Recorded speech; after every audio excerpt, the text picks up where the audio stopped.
kami ucapkan pada Pak Indra Wahyu Fatona yang sudah bersedia untuk menjadi narasumber pada sore hari ini yang akan menyampaikan masalah superkapasitor. Terima kasih pada Pak Hildiansyah yang sudah bersedia untuk menyampaikan safety moment pada sore hari ini. Terima kasih juga pada ibu-ibu dan bapak-bapak yang sudah bergabung pada acara Badan Kejuruan Teknik Fisika BI pada sore hari ini. Seperti biasa, sebelum acara pokok kita mulai, kita awali dengan safety moment yang sore hari ini akan disampaikan oleh Pak Hildiansyah. Kami persilakan Pak Hildiansyah untuk menyampaikan safety moment-nya. Terima kasih. Baik, Pak Edi, saya mohon izin untuk share screen.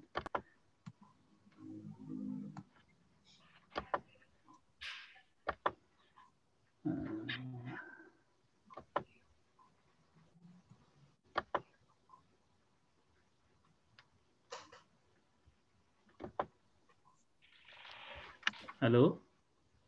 Halo. Halo? Ya, Halo, bisa halo. lihat Ya, Pak.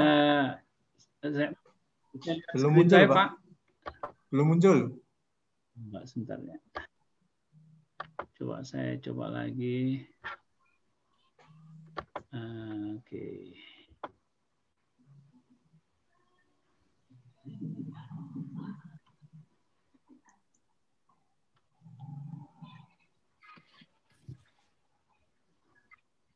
Bisa kelihatan, Pak? Sudah, Pak. Baik. Terima kasih. Coba saya share. Iya, terima kasih. Assalamualaikum warahmatullahi wabarakatuh. Selamat sore, salam sejahtera. Bisa kelihatan, Pak ya? Ya, bisa, Pak. Halo? Halo, halo, bisa, Pak. Oke. Safety moment kali ini. Baik, Pak. Safety moment kali ini mengenai electrical fire dan fire extinguisher apa yang cocok untuk electrical fire. Kira-kira begitu, singkat saja.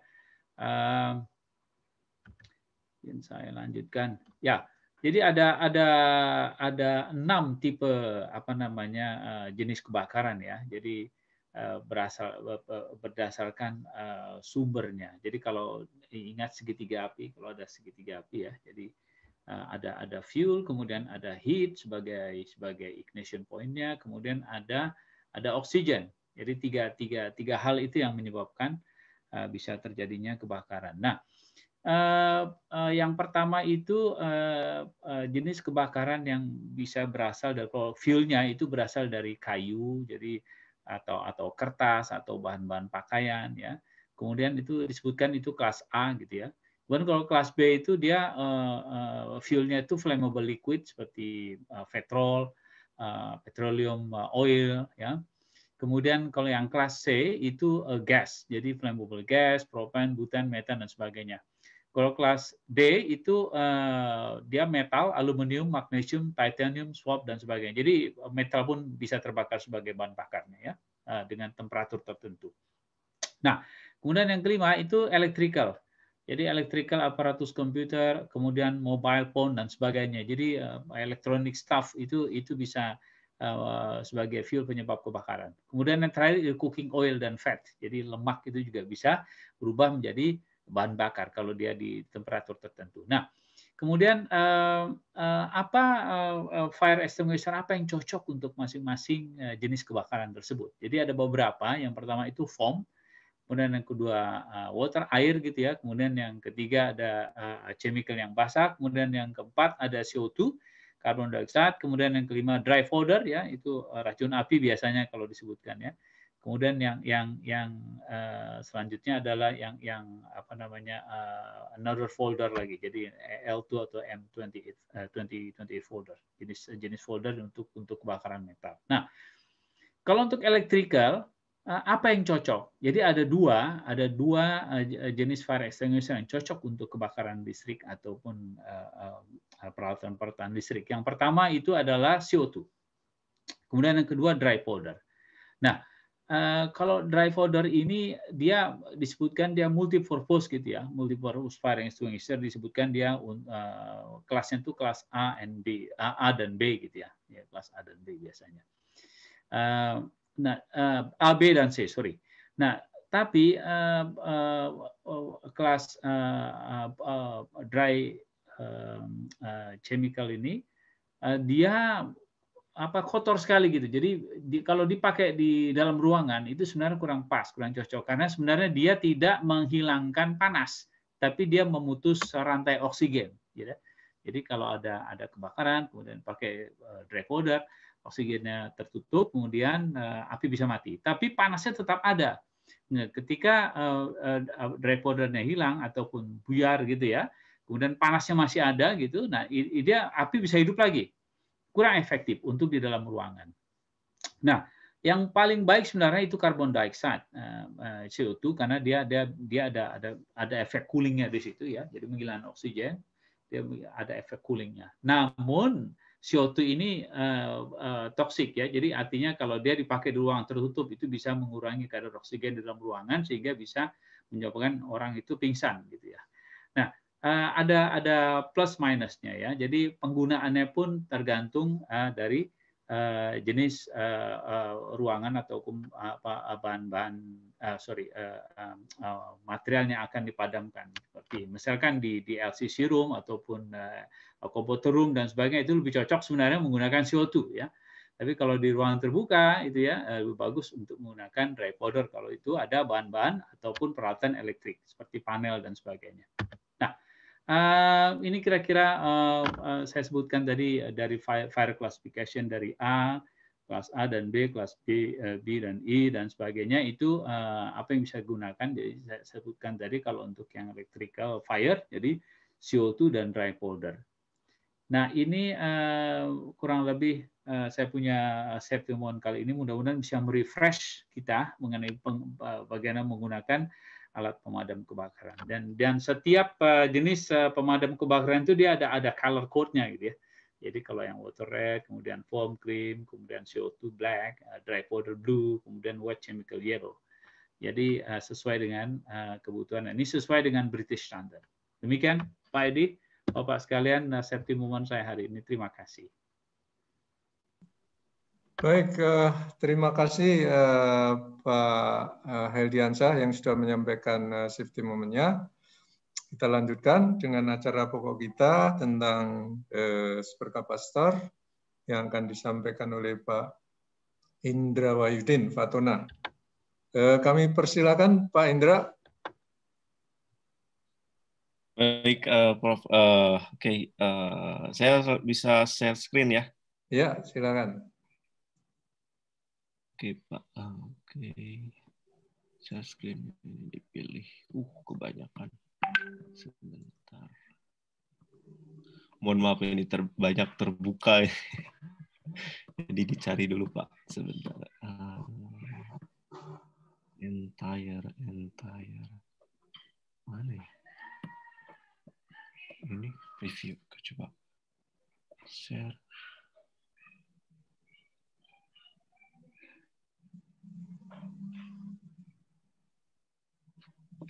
Oke. Ini hanya satu ini yang terbuka ya Pak. Oke, yang ini. Ya. Baik.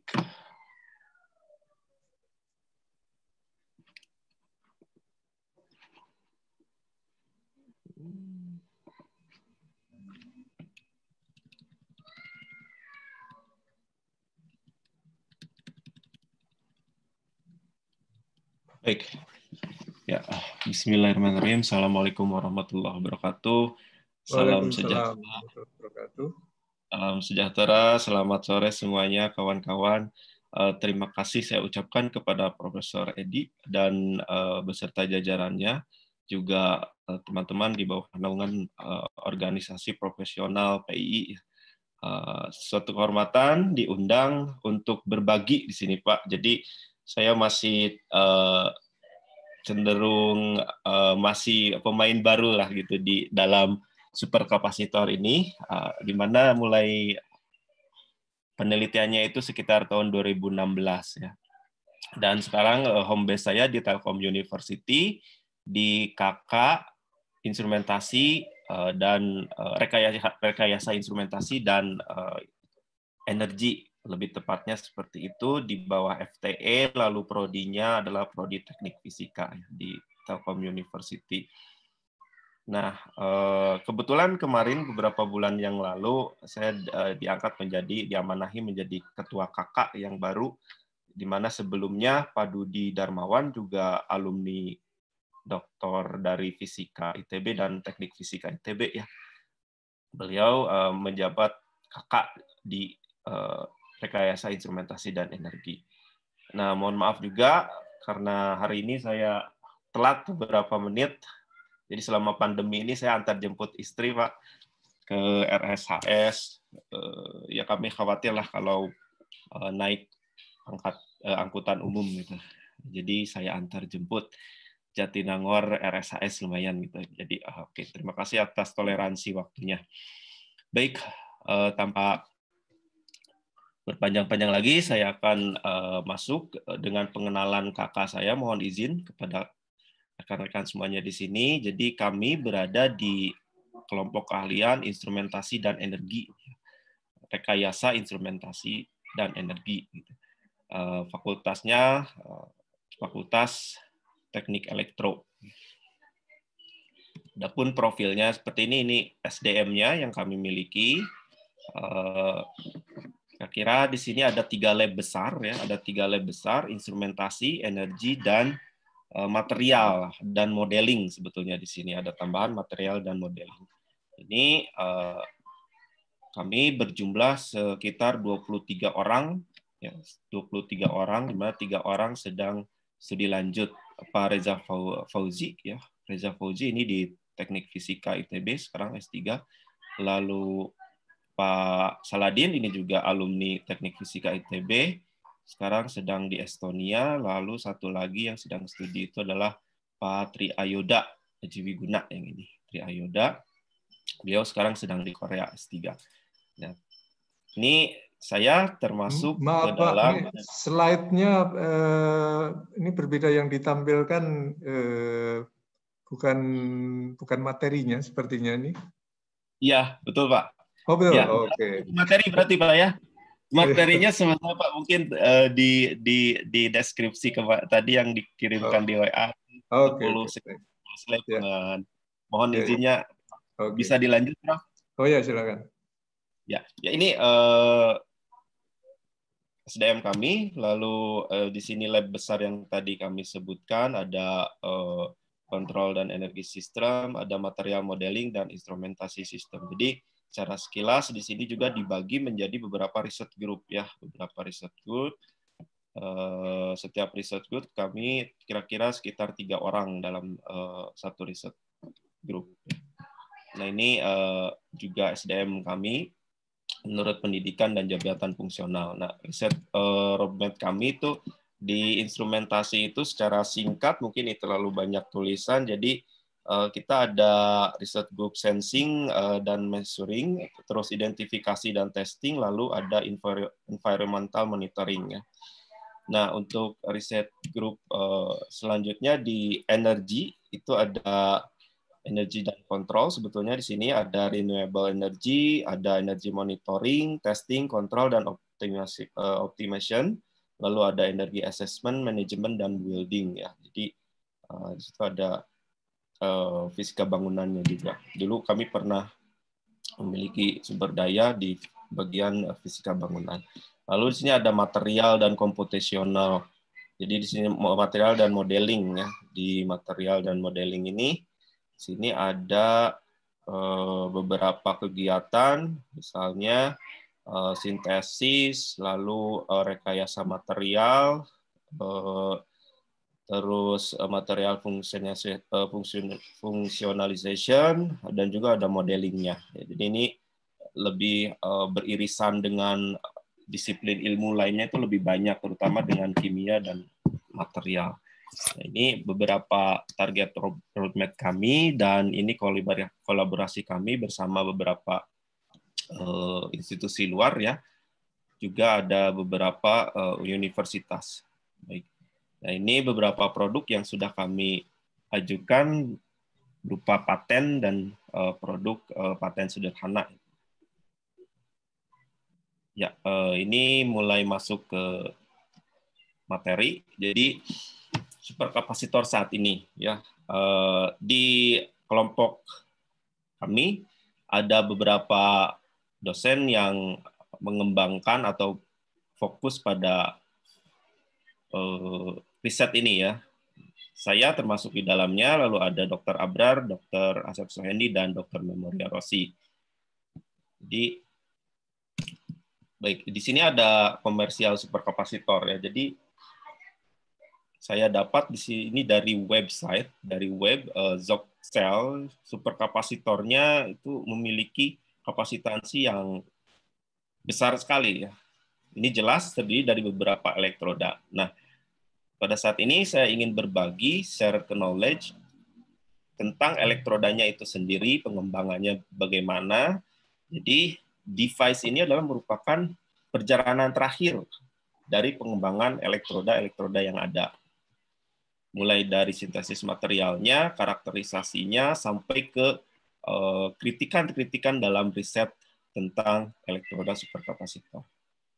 Jadi kalau kita merujuk ke Conway, buku Conway, jadi superkapasitor itu memiliki spesifik kapasitansinya itu sekitar 200 farad per gram ya.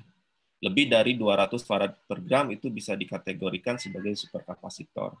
Lalu di situ ada mekanisme penyimpanan muatannya itu ada yang electric double layer dan ada yang pseudokapasitif. Ini bisa digabung sehingga untuk hal pseudokapasitif artinya di situ terjadi redox pada permukaan saja, tidak membuat seperti halnya redox di baterai sehingga tidak ada waktu yang diperlukan untuk melepas muatan atau menyimpan muatan yang lama gitu waktunya, sehingga di sini masih disebut pseudokapasitif. Adapun untuk electrical double layer itu seperti halnya penyimpanan muatan yang berbeda pada suatu permukaan.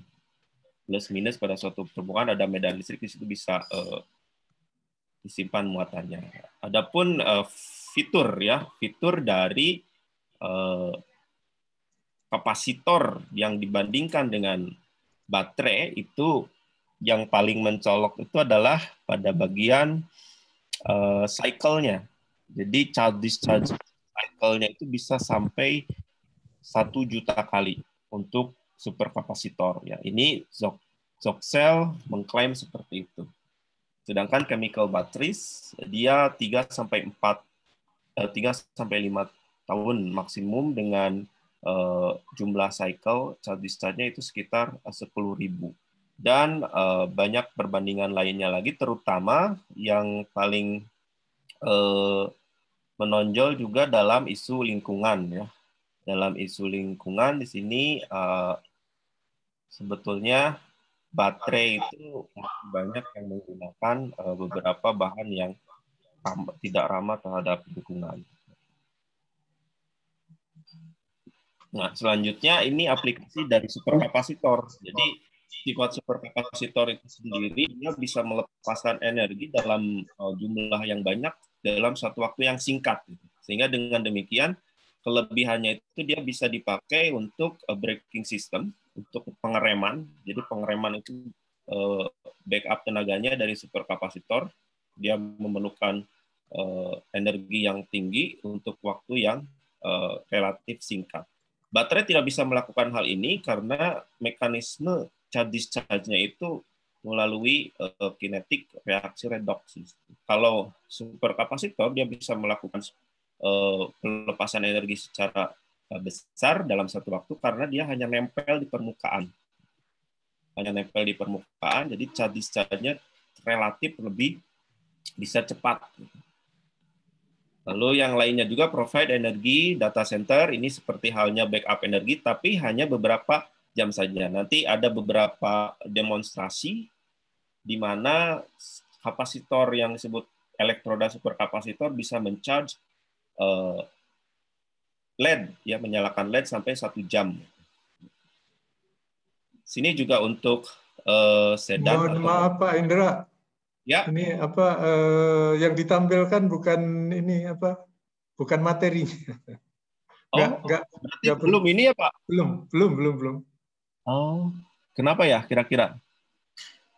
Di situ gimana? Sudah berubah Pak kalau di saya. Oh, ini di tempat lain pada ditanyakan nih slide masih halaman 1 dari tadi tidak pindah katanya. Ya Allah. Kalau di Pak Edi bagaimana? Dan di tempat saya sama ini yang ditampilkan itu yang paper itu, bukan materi tadi, Pak. Ya Allah. Bentar, mohon maaf. Pak Indra pakai berapa screen, Pak Indra? Iya, itu masalahnya. Pakai satu screen atau beberapa screen? Oke, Pak, sebentar ya. Mohon maaf ini.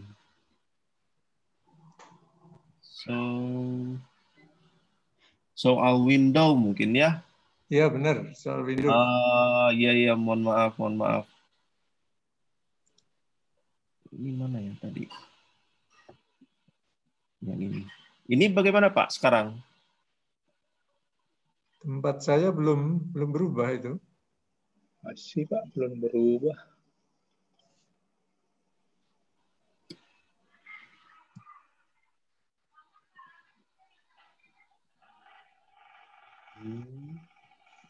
Sebentar. Stop dulu ya Pak, mungkin saya stop dulu Pak. Iya, stop dulu aja Pak. Ya. Share screen. Tadi yang mana ya? Basic. Aduh, mohon maaf ini Pak. Ini ketemu.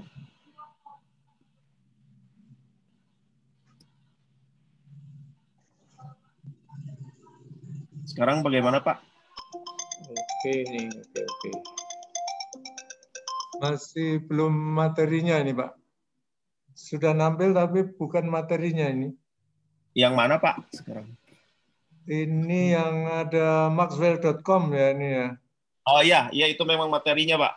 Oh materinya ya. Mohon maaf, jadi tadi udah sampai sini saya scroll Pak. Ya. Ya, mungkin dilanjut saja Pak ya sampai sini. Oke.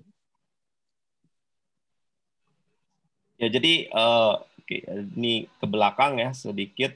Di sini ada perbandingan antara superkapasitor dengan baterai. Sebelumnya B.E. Conway itu dalam bukunya disebutkan bahwa spesifik kapasitas untuk superkapasitor itu lebih dari 200 farad per gram ya. Jadi di sini dipakai istilah spesifik normalisasi terhadap massa daripada material aktifnya.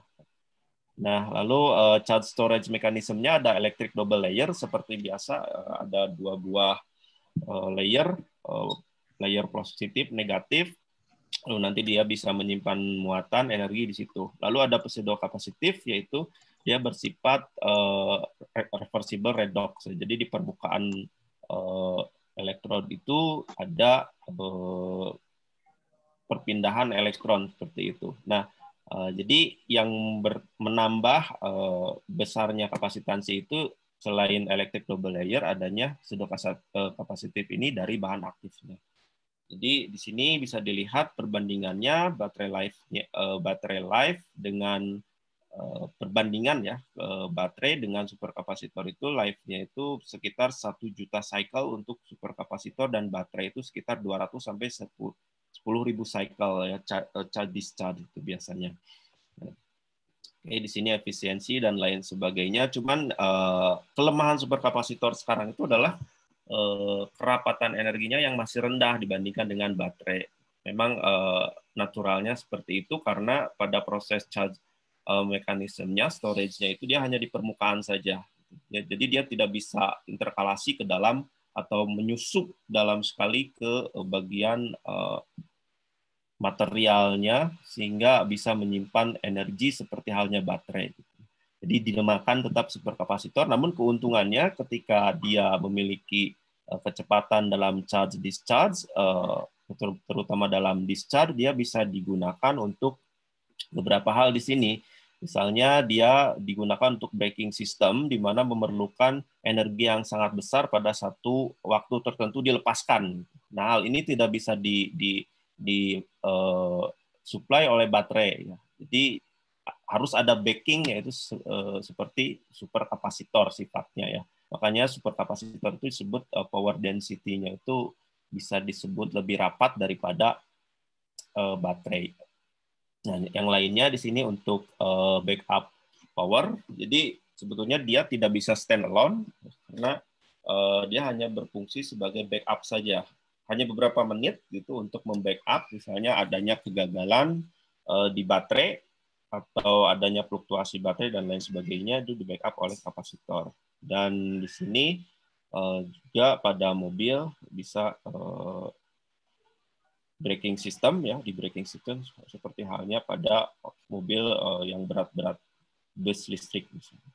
Baik, ini selanjutnya taksonomi superkapasitor berdasarkan material, elektrolit, dan konfigurasi. Jadi yang saya coba paparkan di sini bukan sebuah device kapasitor yang benar-benar sudah menjadi device ya, tetapi kita ambil elemen elektrodanya, lalu kita analisis dan teliti apakah dia memiliki kapasitansi besar, sifatnya apakah double layer, pseudo kapasitan, ataukah dia mungkin cenderung seperti baterai.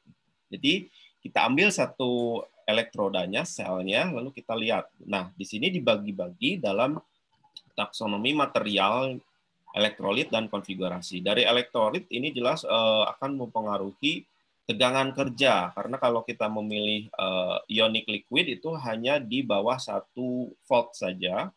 Untuk organik dia bisa di atas 4 sampai 5 ya volt saja. Ini nanti cenderung berpengaruh pada penyimpanan energi. Dari materialnya dibagi menjadi 3, yaitu electrical double layer, jadi seperti plat sejajar saja ini. Tapi di situ yang membentuk double layernya itu adalah ion-ion dan ion-ion positif negatif yang berlawanan sehingga dia dianggap sebagai penyimpan muatan. Proses penyimpan muatan. Nah, di sini biasanya banyak berkutat pada bahan-bahan karbon. Bahan-bahan karbon dengan berbagai jenis konfigurasi. Dan ada komposit. Komposit ini biasanya menggabungkan beberapa material di mana akan ada sinergetik efek gitu, saling menguntungkan. Misalnya kalau kurang konduktif tapi dia memiliki aktif sebagai bahan reversible redox, dia bisa dikompositkan dengan emas misalnya seperti itu. Nah, ini komposit, nanti akan diberikan beberapa contohnya. Lalu di sini ada aktif material, di mana aktif material di sini dia lebih bersifat pseudokapasitans ya. Pseudokapasitan ini adalah mekanisme storage tambahan di luar electrical double layer, di mana ini terjadi di permukaan dan transfer elektronnya itu seperti redox yang reversible. Di sini kelompoknya adalah metal oxide dan conducting polimer seperti polyaniline, ya, polypyrrole dan lain sebagainya. Konfigurasi, nah di sini konfigurasi dia sudah menjadi device utuh, ya, sudah menjadi device utuh, baik itu kapasitor dalam bentuk plat sejajar, ya, misalnya simetrik, ada 2 elektroda yang sama, bahan sama, mekanisme sama.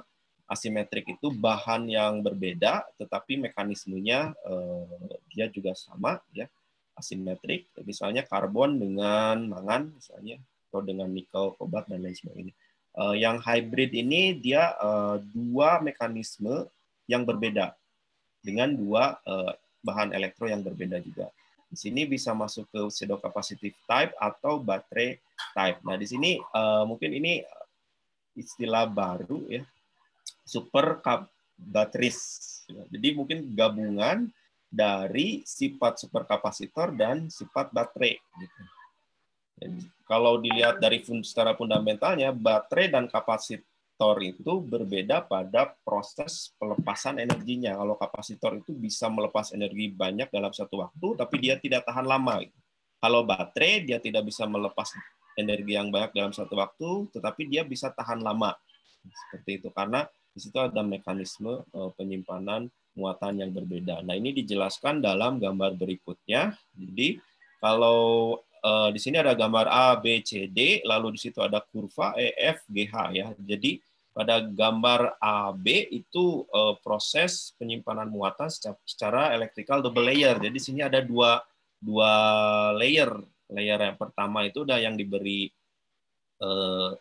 potensial positif, di sini akan menarik yang negatif. Nah, ini bisa disebut mekanisme penyimpanan muatan double layer ya. Ini dalam permukaan yang rata atau di situ ada partikel ya. Nah, yang B ini sama electrical double layer, namun di sini dalam permukaan yang poros. Nah, artinya di sini lebih banyak muatan yang bisa tersimpan menempel di permukaan elektroda tersebut. Kenapa? Karena luas permukaan efektifnya lebih banyak daripada yang atas ini, yang B. Nah, ini merupakan juga salah satu cara meningkatkan kapasitansi. Nah, untuk yang C dan D ini adalah pseudokapasitans, di mana untuk yang C itu ada penempelan muatan, lalu di situ muatannya bisa transfer ya, muatannya transfer ke bagian permukaan, dan juga dia bisa balik lagi kalau ini diubah polaritasnya. Jadi seperti halnya reaksi redoks yang reversible. Nah, ini permukaan menempelnya hanya di permukaan. Untuk yang bagian D sendiri, ini dia interkalasi. Ya. Ini contoh pada lithium ion. Ya. Dia interkalasi menyusup ke dalam ya, kisi-kisi atom daripada material yang ada di elektroda D ini. Jadi dia masuk ke dalam. Dengan demikian, kalau di baterai, kalau dia ingin dilepaskan, dia akan mengalami masalah kinetik dulu pelan-pelan, karena di sini mungkin terjadi beberapa obstacle di sini ya, baik itu dari medan ataupun dari steric obstacle-nya. Nah, kalau yang di atas hanya di permukaan, dia bisa langsung dilepas dalam satu waktu. Jadi perbedaan yang fundamental antara baterai dan superkapasitor adalah cara melepas energinya sendiri. Nah, secara grafis untuk bagian E ini adalah merupakan grafik cyclic voltammetry. Jadi di sini ada potential sweep, diawali dari 0 bisa ya sampai ke titik maksimum potensial, lalu dia kembali lagi ke 0. Jadi cyclic bentuknya. Nah, lalu diukur current-nya atau arusnya, didapatkan untuk kapasitor itu dia berbentuk kotak ya, rektangular seperti ini. Ada yang sempurna, ada yang waving sedikit di atas. Kalau ada yang waving sedikit di atas, ya bergelombang, itu artinya ada fluktuasi current atau fluktuasi arus pada potensial tertentu. Nah, ini bisa diterjemahkan sebagai adanya reaksi redoks tambahan untuk kapasitansi di situ. Tapi idealnya untuk setiap superkapasitor sudah seperti ini, di mana luas permukaan yang dilingkupi oleh garis biru ini merupakan kapasitansi daripada superkapasitor tersebut. Dan syarat dari kapasitor adalah dia memiliki kapasitansi yang cenderung konstan untuk setiap potensial swapnya. Misalnya di sini 0,5 sampai 0,6, jika kita bagi ini dengan elemen-elemen yang kecil, maka elemen-elemen tersebut merupakan elemen-elemen yang sama dan bisa direpresentasikan sebagai kapasitansi. Jadi setiap voltage wedge itu si kapasitansinya konstan. Nah, berbeda lagi dengan baterai. Nah, ini untuk baterai. Baterai terlihat di sini ada puncak redoks. Ada puncak redoks sehingga di sini ada potensial yang sangat tinggi sekali. Ya bisa dikatakan berbeda jauh ya. Adapun ya ini bisa dianggap baterai, dia potensial bedanya itu bisa lebih dari 0,2 sampai 0,5 volt. Dia bisa dikatakan elektroda lebih cenderung bersifat pada baterai. Nah, kalau kita lihat di sini ada luas ya, ada luas di sini. Ada luas yang bisa disebut juga kapasitansi ekstrinsik. Ya. Jadi di luas di sini itu dia disebut kapasitansi baterai, ya.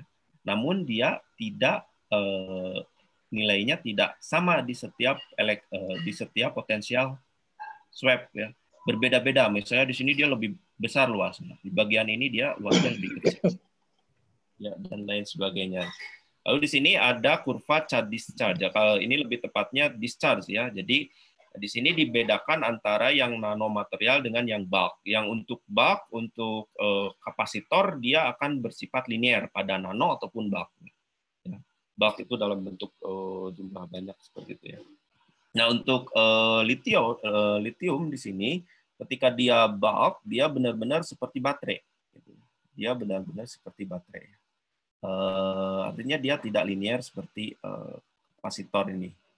Jadi discharge-nya itu ada pada waktu tertentu dia memiliki arus konstan, ya. Memang ini bisa dijadikan sebagai sumber energi yang lumayan dalam waktu yang jangka panjang bisa digunakan seperti baterai.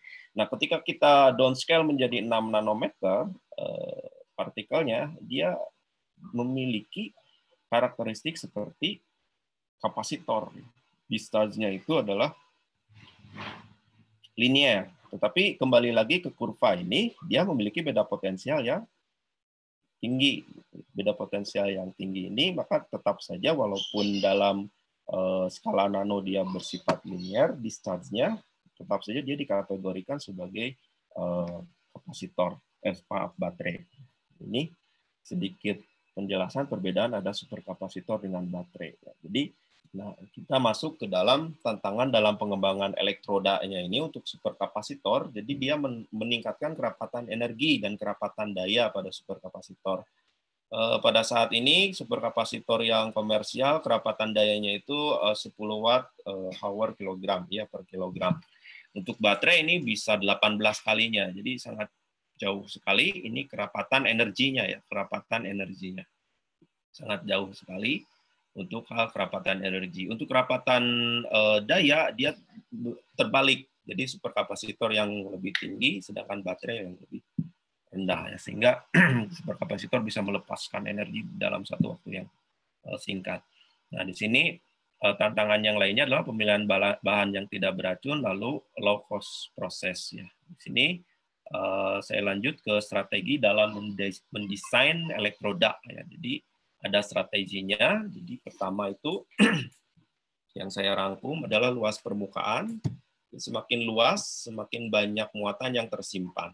Ini strateginya adalah dengan membuat struktur elektrodanya itu menjadi nanostruktur atau struktur berporos. Yang kedua, konduktivitas ionik dan elektronik. Ini bisa dilakukan dengan cara membuat komposit atau menghybrid, menggabungkan dua material yang berbeda sifat, di mana salah satunya memiliki konduktivitas yang bagus, gitu, seperti emas, ya, konduktivitasnya bagus. Yang ketiga, stabilitas mekanik dan kimiawi. Ini tergantung daripada bahan yang dipilih atau ditambahkan pemakaian binder. Cuman pemakaian binder di sini dia cenderung mengurangi konduktivitas dan cenderung menurunkan kapasitas. Ya, ini secara morfologi desainnya itu adalah 0 dimensi, 1 dimensi, 2 dimensi, dan 3 dimensi dalam skala nano. Misalnya kalau yang 0 dimensi dia nanopartikel dengan ukuran kurang dari 50 nano bisa. Lalu hollow particle, jadi dalamnya bolong. Core cell itu seperti halnya kabel koaksial, seperti itu, ada bagian inti, ada bagian selnya. Di sini yang 1 dimensi ada homostruktur, itu hanya bahan tunggal saja, yang heterostruktur itu digabung-gabung. Begitupun dengan 2 dimensi dan 3 dimensi. Ini uniknya di sini 3 dimensi itu kita bisa melihat seperti sisir, sabun, bunga, mawar, dan lain sebagainya bentuk partikelnya. Baik, kita lihat contoh-contohnya di sini morfologi permukaan dan konduktivitas. Jadi di sini engineering untuk morfologi permukaan dan konduktivitasnya dengan cara menggabungkan AU sebagai bahan yang memiliki emas, ya, memiliki konduktivitas lebih bagus, ya, daripada mangan oksida. Mangan oksida di sini untuk menghasilkan efek pseudokapasitans, gitu ya. Adanya reaksi redoks yang reversible di permukaan saja dan menghasilkan, mohon maaf ini terpotong ya, menghasilkan kapasitansi sekitar 1145 farad per gram di sini. Dan kerapatan energi 57 watt-hour per kilogram. Nah, ini kerapatan energinya lumayan naik ya daripada kerapatan energi komersial lainnya. Nah, sini ada nanopartikel gambarnya ya, ini nanopartikel untuk emas yang berpori. Lalu dia ditempeli oleh mangan dengan cara electrodeposition ya. Ditempeli oleh mangan. Ini dilakukan oleh Bapak Chen et al. Ya. Sehingga dengan demikian di sini terbentuklah bahan perpaduan antara mangan dan emas. Kita lihat di sini ada cyclic voltammetricnya, dia berbentuk hampir seperti kotak sempurna ya, kotak sempurna. Ini benar-benar kapasitor, benar-benar kapasitor. Di mana di sini ada fungsi sebagai fungsi dari lamanya dia di deposisi. Jadi NPG itu adalah nano porous gold ya, MnO2 itu adalah mangan oxide-nya. Bare NPG itu adalah hanya emas saja. Kalau emas saja dia sangat kecil sekali kapasitansinya, bisa dilihat di sini kurvanya yang paling kecil warna oranye di bawah. Ini yang sangat besar itu dia gabungan antara emas dengan mangan. Ini ada kurva bagian discharge-nya, lalu ini charge-nya ya, ini charge, ini discharge-nya. Dia cenderung berbentuk linear sekali ya, linear sekali. Jadi penulis ini mengatakan walaupun mereka menempatkan bahan aktif yang mengenerate pseudokapasitans ya, di sini tidak terlihat adanya puncak gitu ya, tidak ada, terlihat adanya waving. Kenapa? Karena mereka berasumsi bahwa redoksnya itu terjadi tidak fluktuatif pada suatu potensial swap saja. Tetapi dia secara konstan, secara steady state, reversible redoxnya itu terjadi daerah sini ya. Mungkin nanti kita bisa lihat perbedaannya dengan yang lain. Nah, ini ada lagi contoh di mana hollow carbon. Hollow carbon itu karbon yang bagian dalamnya itu kosong. Jadi dia berbentuk bulat seperti ini, bagian dalamnya kosong, lalu ditempeli mangan. Jadi ini bahan yang ada di elektrodanya itu seperti itu. Nah, jelas kalau dibandingkan dengan emas, dia itu karbon itu memiliki konduktivitas yang mungkin lebih jelek ya dari emas. Sehingga di sini transport ionnya dan lain sebagainya di situ berkurang dan bisa dilihat dari nilai kapasitansinya yang jauh berbeda dengan yang emas tadi. Emas itu 1100, emas dan mangan 1145 farad per gram, di sini hanya 190 farad per gram. Dengan kerapatan energi 22 watt-hour per kilogram. Kita lihat kurva cyclic voltammetricnya di sini agak berbeda dengan yang tadi emas. Emas itu hampir mendekati kurva ideal dari kapasitor ya, kotak rektangular.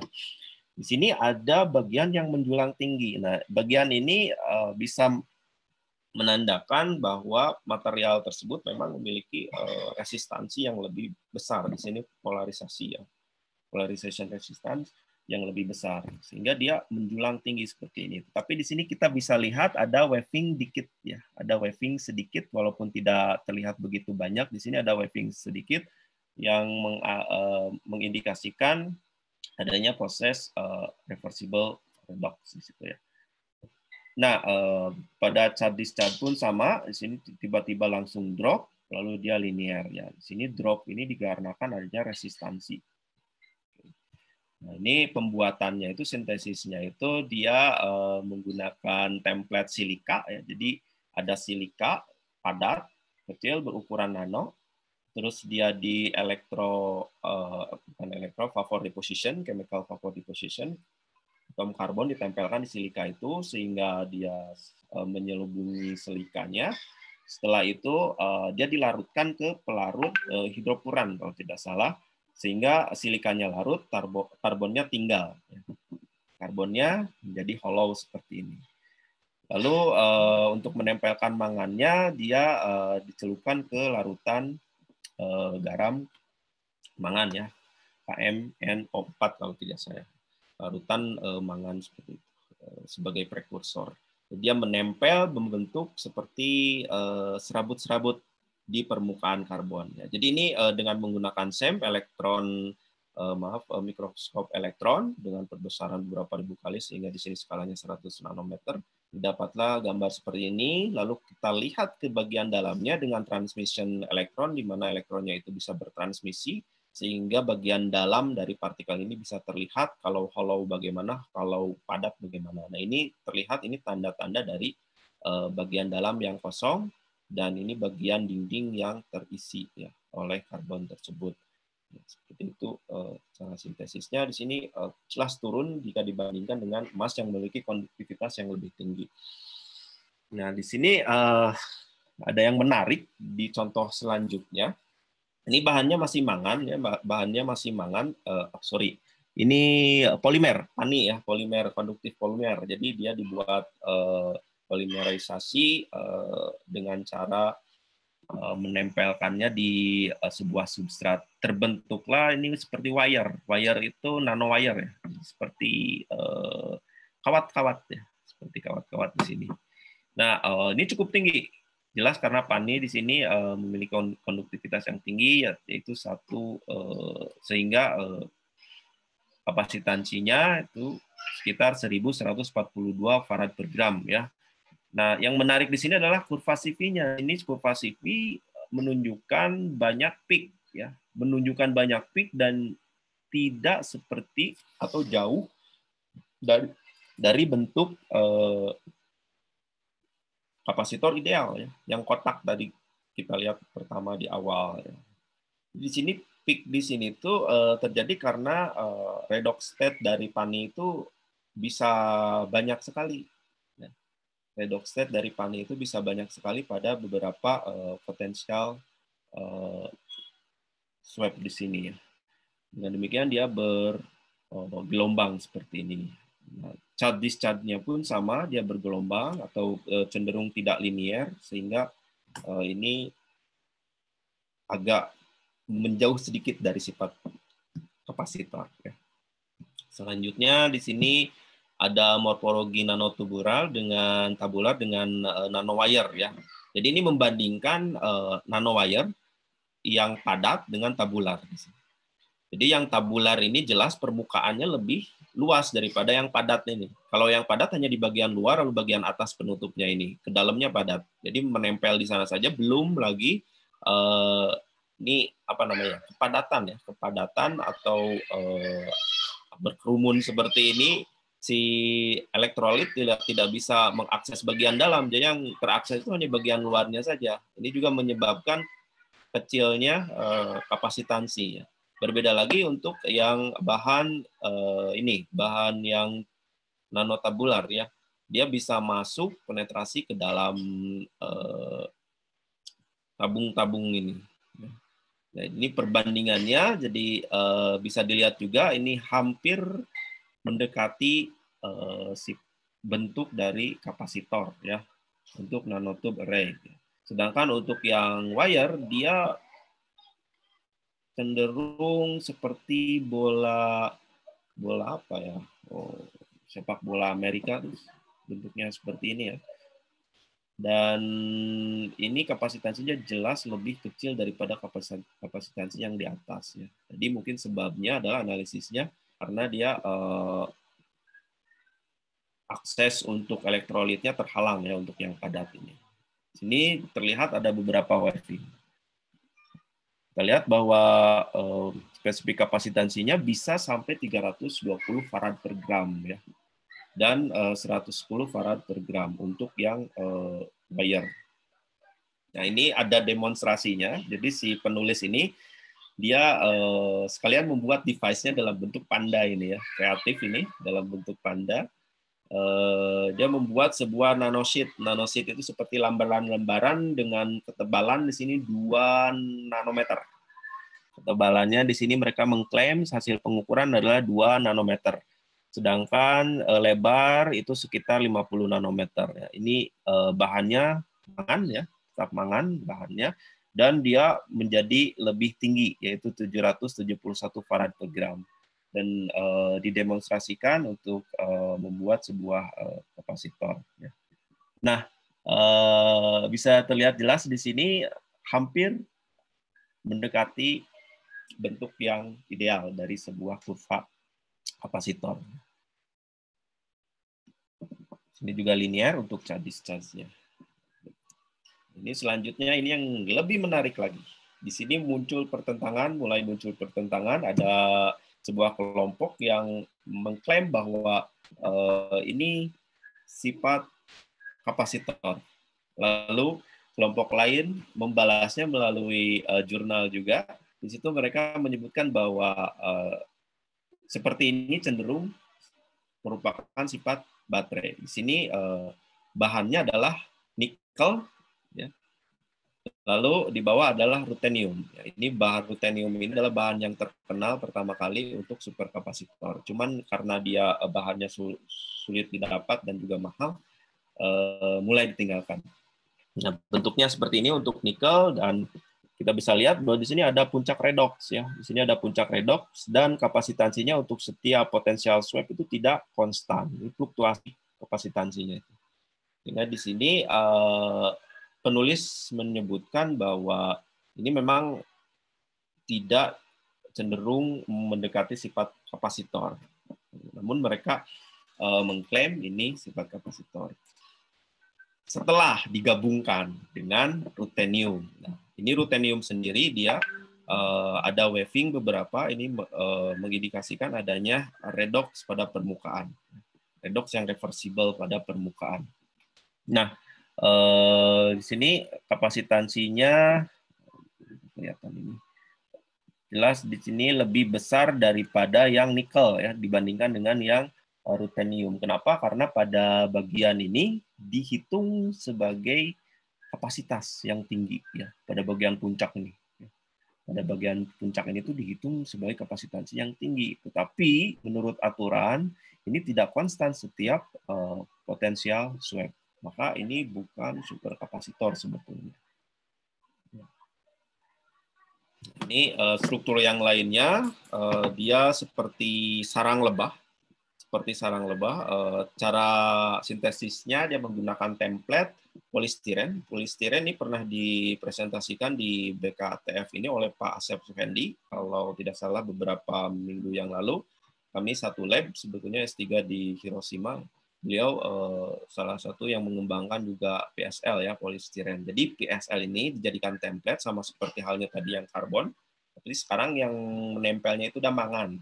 Nempelnya mangan, lalu si polistiren ini nanti dilarutkan di pelarut yang cocok, gitu, sehingga dia hilang, yang tinggal mangan, ya, yang tersisa tinggal mangan di sini.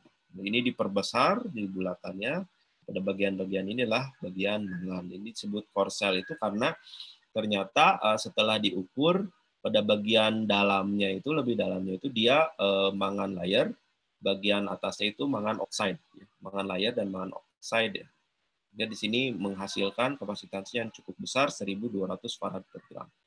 Sekali lagi, sifat mangan ini di sini mendapat hampir sama dengan dengan kapasitor, ya. Kotak seperti itu, namun tetap di sini memiliki resistansi. Mangan itu termasuk transisi metal oxide, ya, transisi metal, di mana dia resistansi atau konduktivitasnya itu rendah. Nah, ini yang lebih menarik lagi pada bagian polipirol dan kobalt. Ya, polipirol ini konduktif polimer. Dia dibuat dengan cara hidrotermal di atas substrat nikel foam. Dilakukan hidrotermal, lalu terbentuklah sebuah wire, ya, sebuah wire seperti ini, kobalt. Lalu di sini masukkan polipirol, ya, pirol. Masukkan pirol sehingga terjadi polimerisasi dan terbentuklah polipirol di sini di bagian dinding-dindingnya. Nah, ini bagian sini, sehingga didapatlah nilai yang signifikan naik 2.220 farad per gram dengan kerapatan energi 47 watt per kilogram.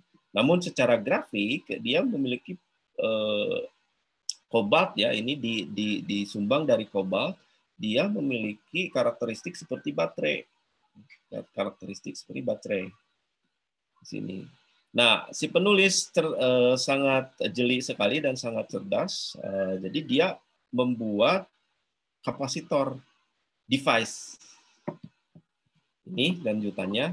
Jadi dia membuat asimetrik kapasitor. Tadi yang dibuat ya, elektroda pertama.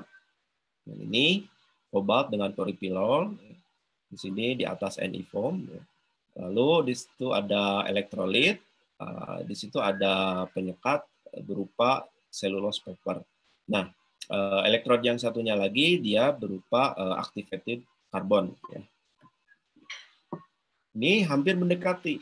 Yang tadinya kalau kita lihat kurva CV-nya untuk elektroda tunggal COO-PPY ya, kobalt dengan kobalt oxide dengan polipinol itu berbentuk seperti baterai ya, mendekati sifat baterai. Ketika digabungkan menjadi asimetrik dia menjadi mendekati seperti kapasitor. Mungkin ini yang disebut supercup baterai. Cuman ini diterbitkan pada 2013. Sedangkan untuk critical report ya itu diterbitkan tahun 2015 yang mengkritik bahwa jika terjadi puncak oksidasi yang tinggi maka itu bukan superkapasitor atau bersifat kapasitor. Nah, di sini juga sangat menarik. Mereka membuat kapasitor ya seperti ini, lalu di-charge 10 second, ya, di-charge 10 second, bisa menyalakan 3 buah LED dan memutarkan sebuah motor kecil. Lalu dihitung berapa lama dia bisa menyala. Dia menyala 15 dari 0 menit, ya jelas terang. 15 menit dia agak redup, 30 menit makin redup, 1 hour, 1 jam dia hampir mati. 1 jam ini hampir padam. Ini artinya hanya men-charge 10 second saja, 1 jam itu dia masih memiliki muatan untuk dialirkan ke LED ini. Kira-kira seperti itu. Perkembangan terakhir pada ini ya saya pilih yang terbesar yaitu sekitar 2222. Nah, ini kurva yang ini disebutkan bahwa cyclic setelah sekitar 20.000 kali ya charge discharge dia memiliki penurunan sebesar 91,5% untuk nilai kapasitansinya. Ini cukup bisa dikatakan tidak terlalu banyak berubah. Mereka mengklaimnya seperti itu. Nah, ini perbandingan Ragon plot, di mana Ragon plot itu adalah perbandingan antara energi density dengan power density. Ya. Di sini jelas baterai Li-ion untuk masalah energi density dia terbesar ya. Tapi untuk kapasitor yang dibuat ini, dia hampir mendekati dengan baterai Li-ion. Cuman pada bagian power density-nya dia besar. Kalau bagian baterai Li-ion dia agak lebih ke kiri, agak lebih ke kiri. Tapi untuk polipilol dan kobalt ini dia hampir energi density besar, power density juga besar. Mungkin ini bisa diklaim sebagai super cup baterai. Ini perbandingannya yang sama juga. Baik, nah ini kritikan dari beberapa researcher bahwa mereka mengatakan untuk elektroda dengan kurva CV yang memiliki puncak redox yang tinggi serta nilai luas dari di bawah kurva ini yang tidak konsisten atau tidak sama ya, setiap potensial swap ini tidak dikategorikan sebagai kapasitor. Yang kapasitor itu seperti ini. Walaupun di sini ada waving sedikit, maka itu bisa diklaim sebagai pseudo kapasitans hasil dari reversible redox-nya. Nah, ini riset kami pada bahan mangan. Jadi di sini tahun 2016 kami meriset pertama kali mendapatkan dari bahan mangan dia multi LED ya. Kita buat mangan secara prosesnya biasa diaduk dengan sebuah binder theta ya. Kami berharap theta itu sebagai complexing agent, tapi ujung-ujungnya dia menjadi binder buat theta dan didapatkan morfologi seperti ini. Ya unik juga di sini karena partikel-partikel di sini tuh kalau di zoom in dia di bawah 50 nanometer. Ya, kami mendapatkan nilainya sekitar 938 farad per gram dan di sini terlihat sekali ada waving. Di sini terlihat sekali ada waving. Dia tidak hampir membentuk kotak rektangular, tapi di sini ada waving sedikit. Ada waving di mana waving ini adalah menunjukkan pseudo kapasitas hasil dari reversible redox. Nah, ini yang kedua juga riset kami pada mangan. Ini lebih tinggi, 2.200 farad per gram ya dengan cara dia membuatnya menjadi mesh. Jadi kami elektrodanya sehingga pada suatu saat dia larut membentuk mesh seperti ini. Kalau kita lihat seperti ini dia lebih luas permukaannya. Di sini waving-nya juga ini ada kurva Seebeck ya dari berbagai macam massa. Ya, jadi massa materialnya kita ubah-ubah lalu kita ukur CV-nya. Ternyata didapatkan ketika massanya bertambah, artinya dia ketebalannya bertambah, itu kapasitansinya menjadi lebih sedikit. Artinya apa? Artinya bagian bawah itu, ya, material bagian bawah itu tidak tersentuh oleh elektrolit, ya. Sehingga hanya bagian permukaannya saja yang tersentuh elektrolit.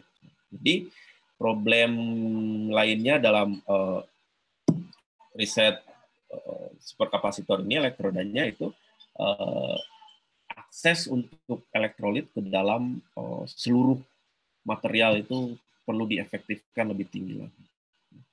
Jadi tadi yang dicontohkan itu merupakan lapisan tipis, nanopartikel di mana masanya itu berkisar dari 10 mikro sampai dengan mungkin ratusan miligram. Ya. Jadi kalau kita hitung di sini kalau energinya itu 30 watt-hour kilogram, jadi dayanya itu cuma beberapa saja. Kalau dikalikan dengan energinya itu cuma beberapa saja kalau dikalikan dengan misalnya 10 mikro, ya 10 mikrogram. Jadi dia kecil sekali untuk satu elektroda. Ya. Sehingga caranya adalah mungkin salah satunya memperlebar atau memperluas si elektroda tersebut, tetapi nanti efeknya adalah menjadi dimensi dari kapasitor itu menjadi besar, menjadi lebih besar dimensi dari kapasitor. Dia memiliki kapasitansi yang besar, tapi dimensinya malah menjadi besar juga, gitu, karena rapatan energinya yang rendah. Oke. Nah, ini riset kami pada bahan mangan yang ketiga ini cenderung aplikasi untuk fleksibel substrate ya. Jadi kita mengaplikasikannya di fleksibel substrate. Syaratnya adalah kalau prosesnya ada proses pembakaran maka suhunya tidak terlalu tinggi. Mungkin pada 180 untuk beberapa substrate yang fleksibel. Ini bahannya masih mangan. Kapasitansi spesifiknya 320 farad per gram. Di sini kami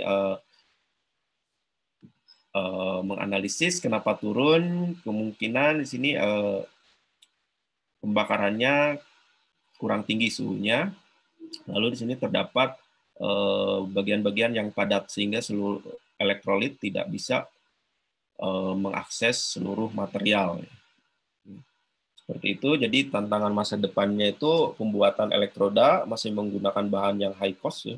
Kalau mangan itu termasuk yang abundance dan mungkin juga low cost ya. Abundance mungkin juga low cost. Kalau tadi contoh misalnya konduktif polimer, lalu emas, lalu di situ ruthenium itu masih bahan-bahan yang sangat mahal. Lalu proses pembuatan yang masih kompleks, jadi kalau dijabarkan tadi itu mungkin lebih dari satu step ya untuk pembuatannya.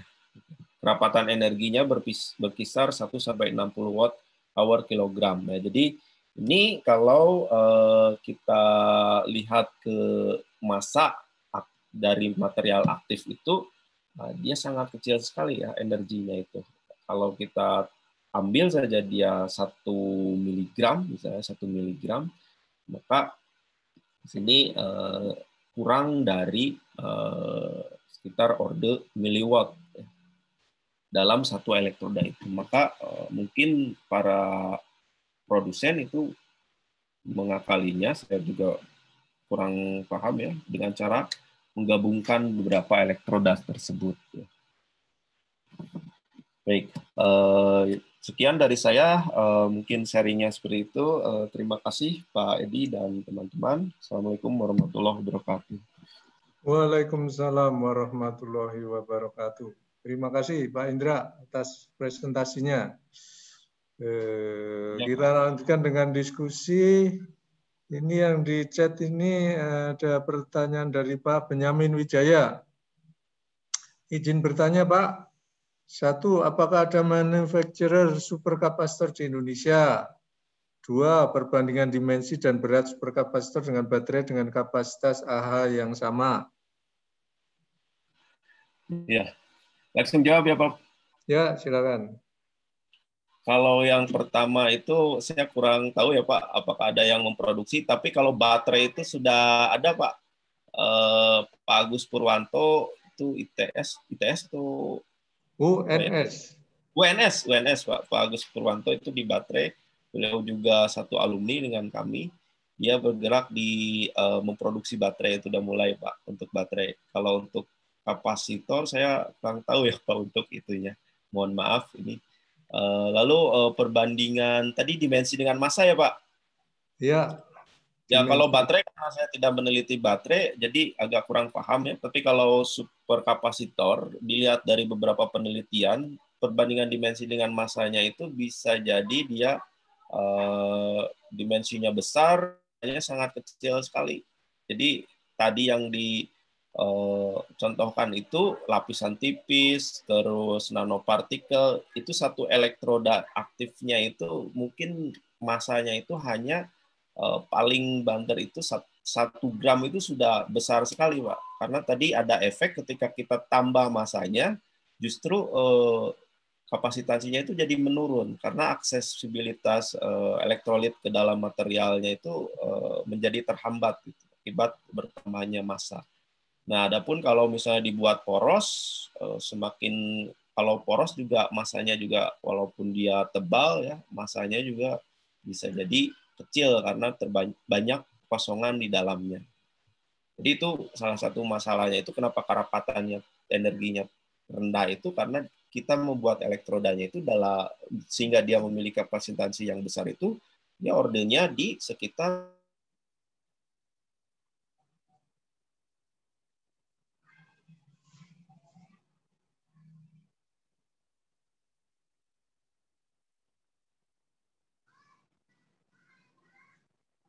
Halo. Terputus nih sepertinya ini, Pak.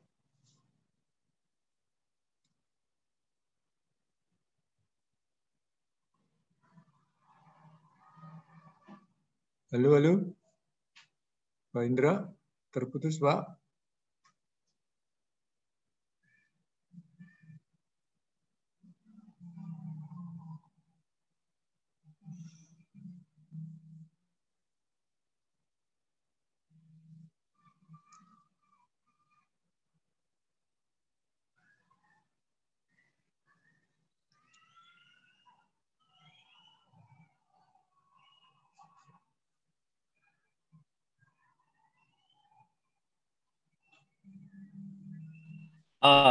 Assalamualaikum, bentar terputus Pak. Waalaikumsalam, ya tadi terputus Pak. Ya, oke mungkin tadi jawabannya sudah disampaikan. Yang kedua kayaknya masih terputus tadi yang kedua. Oh terputus ya. Oke. Perbandingan dimensi dengan massa ya Pak. Benar ya. Jadi dilanjutkan saya mungkin. Jadi untuk dimensi yang dengan massa, saya membahas tentang superkapasitornya saja dengan kapasitor ya, yang kita bahas sekarang juga di beberapa paper. Jadi itu sangat jauh sekali dimensi dengan massanya ya. Misalnya kalau dimensinya dia besar, terus massanya itu pasti kecil sekali gitu. Karena tadi kapasitansi yang besar itu didapat ketika kita membuat lapisan tipis, nanopartikel dan lain sebagainya di mana massanya itu sangat kecil. Jadi untuk perbandingan itu jelas sangat jauh berbeda dengan bukan jauh sekali nilainya ya, dimensinya besar tetapi kerapatan massanya itu kecil karena kita membuatnya dalam orde nanomaterial. Seperti itu Pak, kira-kira jawaban yang kedua singkatnya. Baik, berikutnya lagi dari Pak Iwan ini. Ini bertanya ke semuanya ini. Saya berencana membuat thermionic converter dari material beryllium dan tantalum skala nano. Kira-kira di ITB atau UI adakah fasilitasnya atau mungkin di lembaga yang capable? Terima kasih. Kira-kira ada yang bisa memberi penjelasan nggak?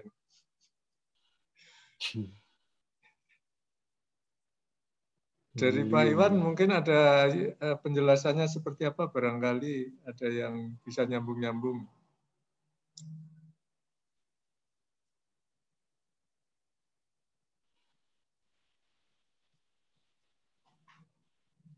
Kalau nggak ada, kita lanjutkan pertanyaan Pak Budi Santoso. Izin bertanya, apakah superkapasitor ini bisa menggantikan baterai pada kendaraan listrik dan dengan daya terpasang yang sama? Mana yang lebih ekonomis? Saat ini superkapasitor itu tidak bisa stand alone ya Pak. Jadi dia fungsinya sebagai backup.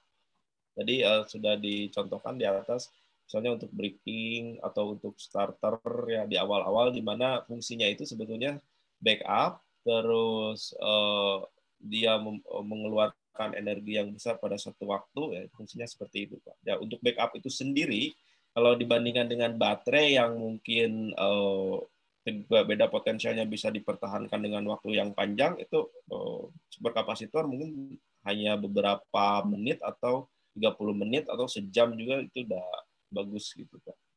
Seperti itu Pak kira-kira. Jadi dia tidak bisa stand alone Pak. Walaupun nanti nggak bisa stand alone ya ke depannya. Bagaimana ini? Ya sepertinya seperti itu Pak. Tapi tadi ada istilah super cap bed.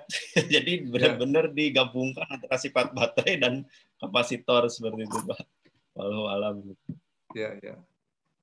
Oke, ini yang di chat sudah habis. Dari langsung, silakan kalau ada pertanyaan. Oh, ini ada lagi pertanyaan, ini datang lagi. Ini dari Pak Hardian Sara, Pak Babari. Apakah ada panduan sederhana desain superkapasitor yang integrated untuk kasus backup peak load dalam dunia industri? Wah, itu harus orang industri itu yang jawabnya Pak. Saya orang lab. Kita melihat fundamentalnya bagaimana mekanisme di materialnya itu. Kalau sampai ke aplikasi seperti itu benar-benar masih jauh buat kami, Pak. Ya, ya, ya. Oke. Ini tadi penjelasan dari Pak Iwan ini. Thermionic converter. Ini pengubah panas menjadi listrik. Ini mungkin thermoelectric converter barangkali ya.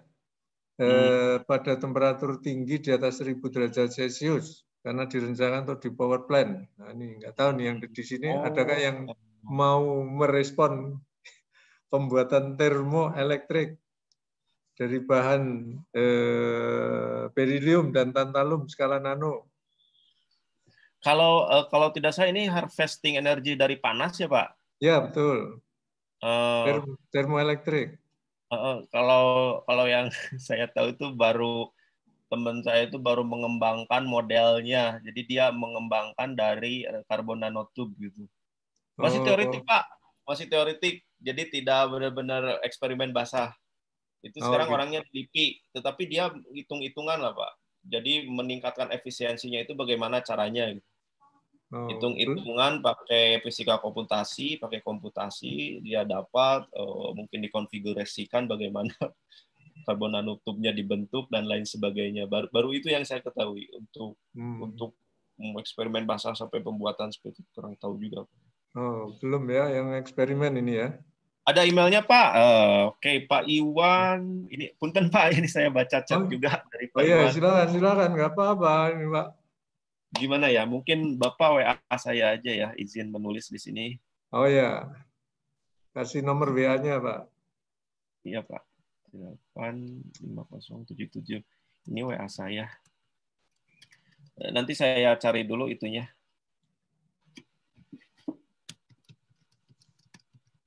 Jadi dia apa ya namanya? Fisika teoretik sebetulnya Pak. Cuman mungkin ada mengenai roadmap penelitian di termoelektrik sebagai harvesting energy, mungkin beliau tahu sedikit banyak Pak.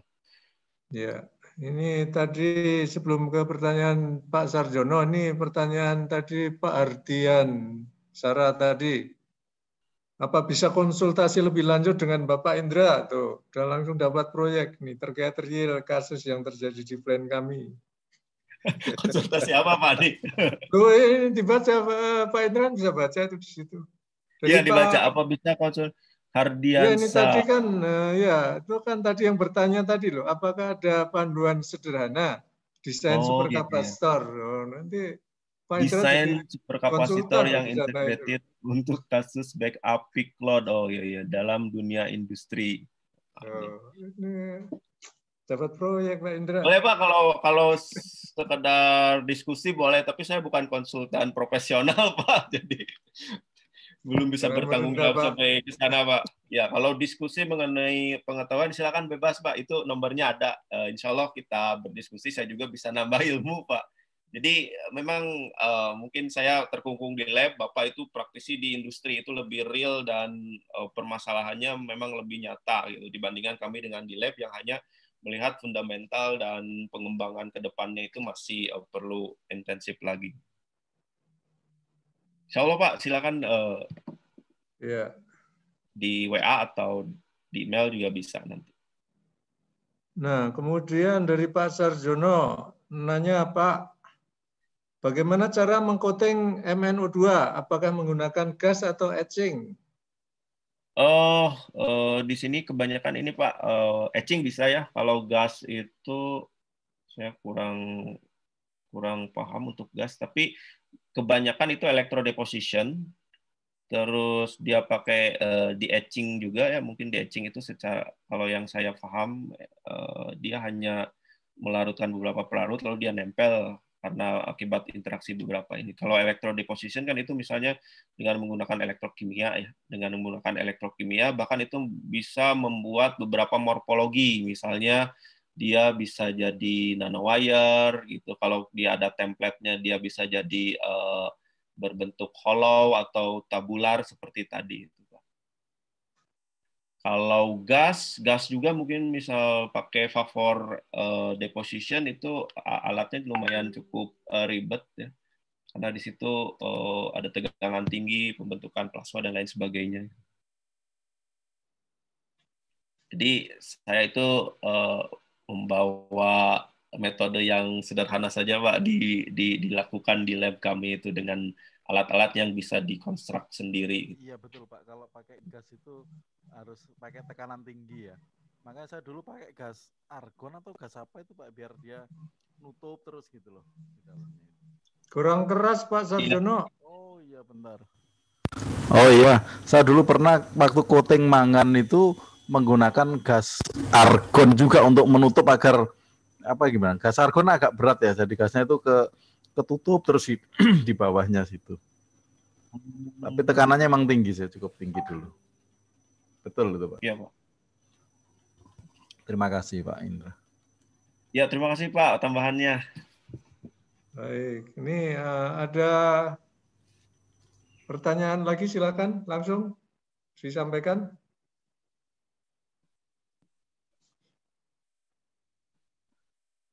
Jadi kalau yang superkapasitor ini kalau di Telkom berapa orang nih tim yang khusus di Pak Indra nih?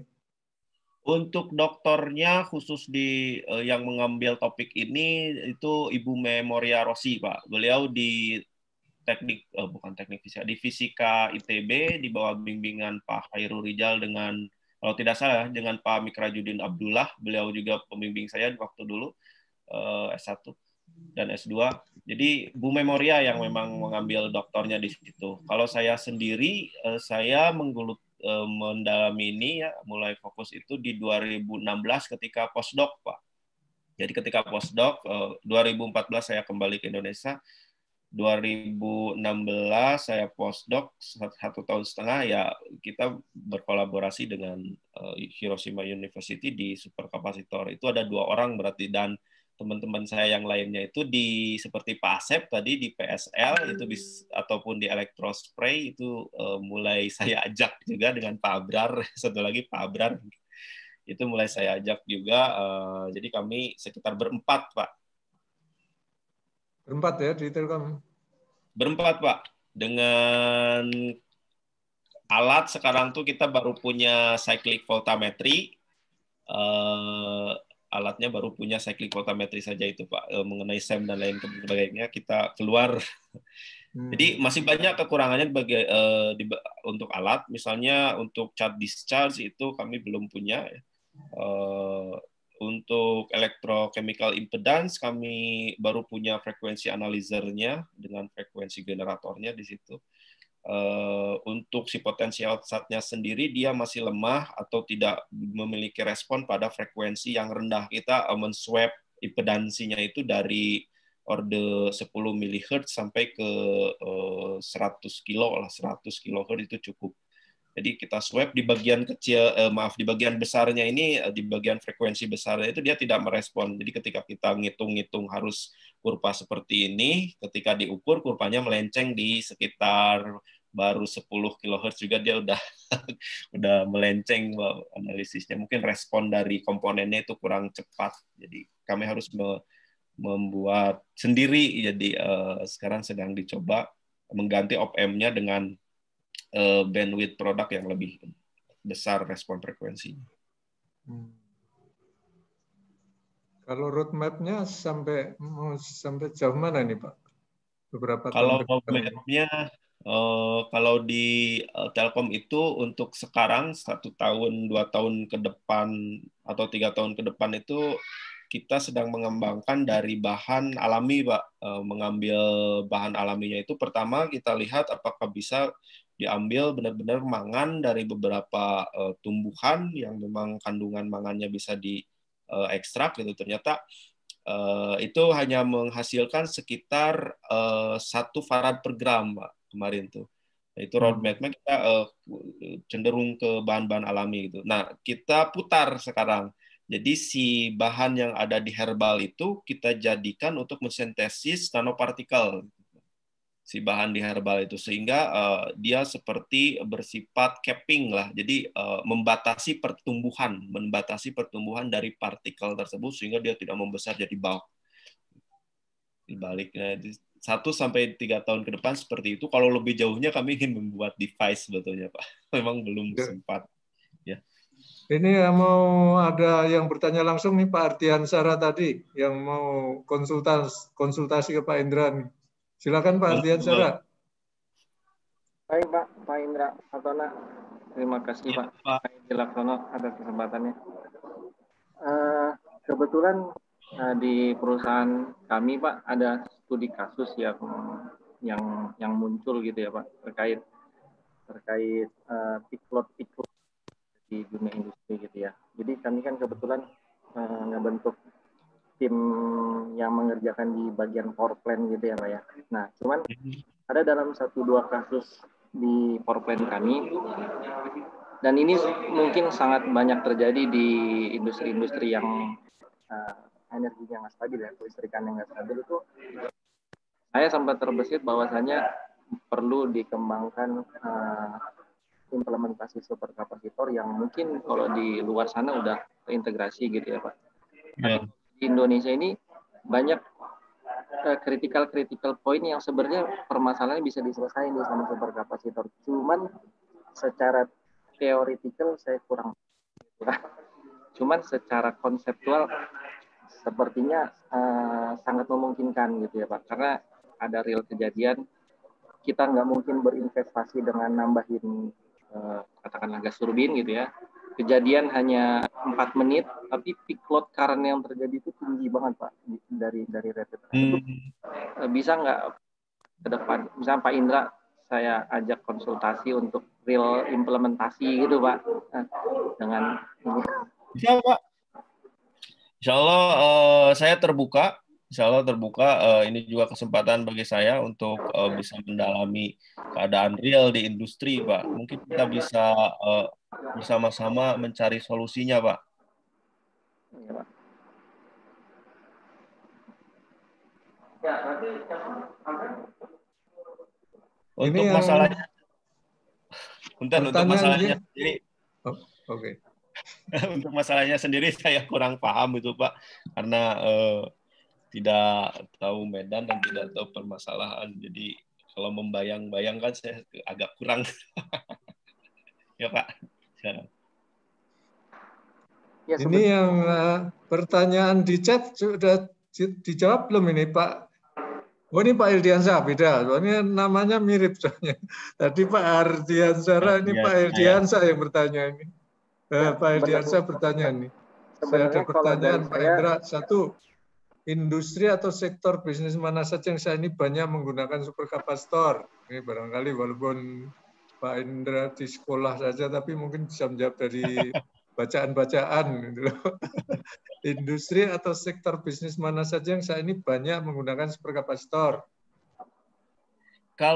Mungkin kalau di luar negeri ya, karena maraknya mobil-mobil hybrid gitu Pak ya, dengan mungkin pure listrik juga. Nah, power backup itu sangat perlu. Mungkin salah satunya di industri otomotif yang hybrid atau yang pure listrik gitu ya. Terus di bagian mungkin nanti penyimpanan data server dan lain-lain juga memerlukan hal seperti itu Pak. Superkapasitor misalnya. Dan tadi yang dicontohkan juga di pembangkit listrik turbin gitu, bukan turbin, kincir angin gitu ya, yang besar-besar menjulang tinggi, itu juga disebutkan dia memakai superkapasitor. Untuk penggunaannya sendiri saya belum menelaah lebih jauh pada bagian mana dia digunakan. Nah itu ya.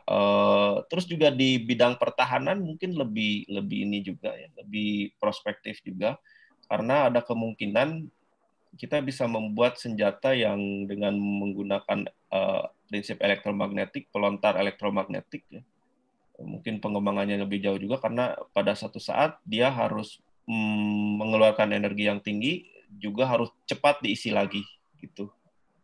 Mungkin prospek ke depannya untuk perkembangan senjata bisa juga mungkin ya. Itu Pak. Yang pertanyaan nomor 2 sepertinya tadi sudah ada pertanyaan serupa ini Pak Eldi. Di Indonesia apakah sudah dimulai produksi massal superkapasitor sejenis yang sedang dikembangkan Pak Indra? Oh ini yang sejenis nih. Kalau tadi kan secara umum udah, adakah manufacturer? Kalau sekarang Pak Hildiansyah tanya, apakah sudah dimulai produksi massal superkapasitor sejenis yang dikembangkan Pak Indra?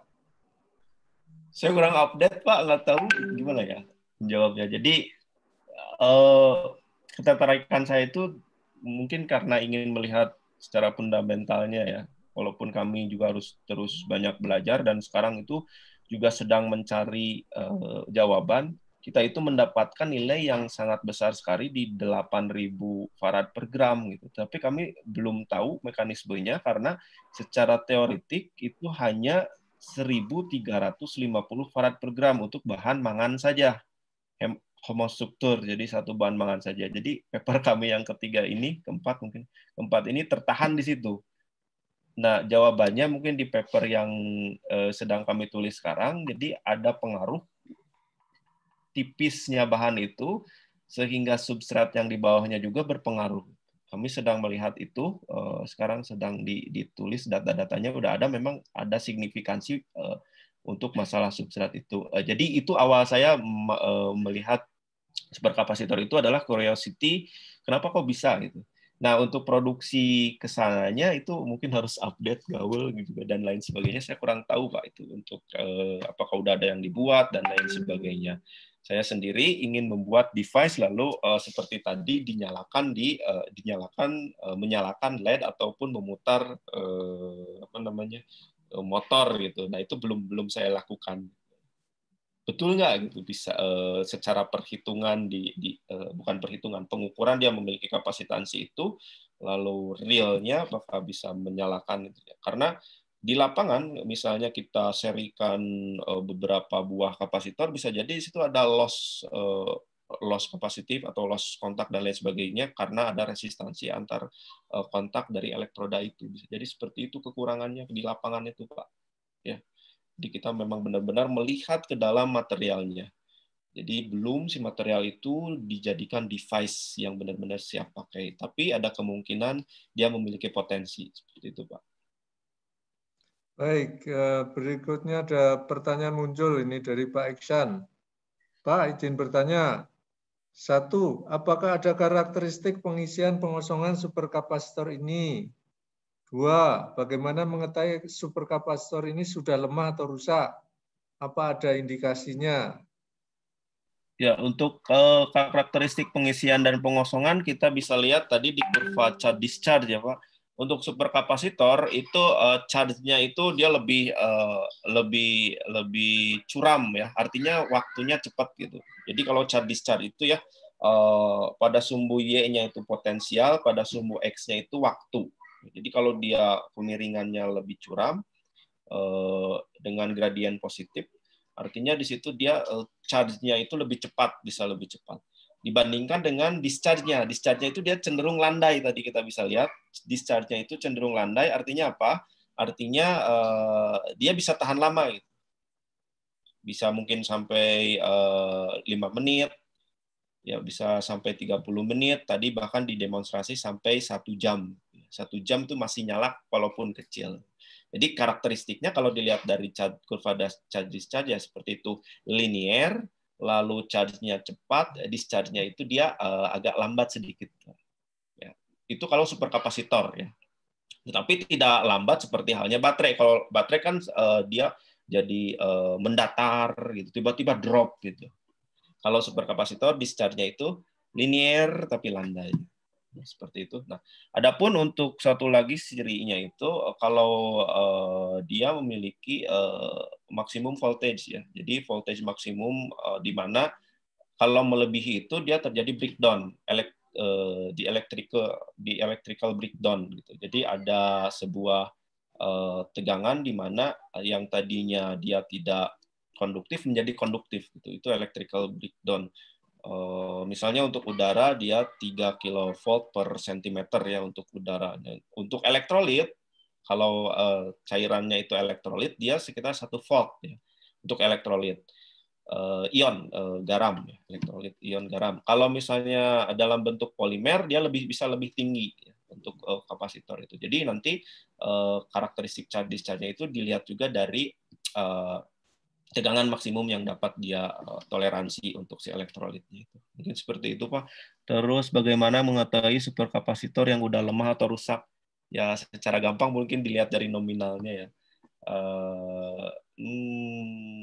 Saya belum sejauh itu menganalisis bagaimana yang rusak, tapi yang gampang itu, yang rusak itu dia langsung short aja.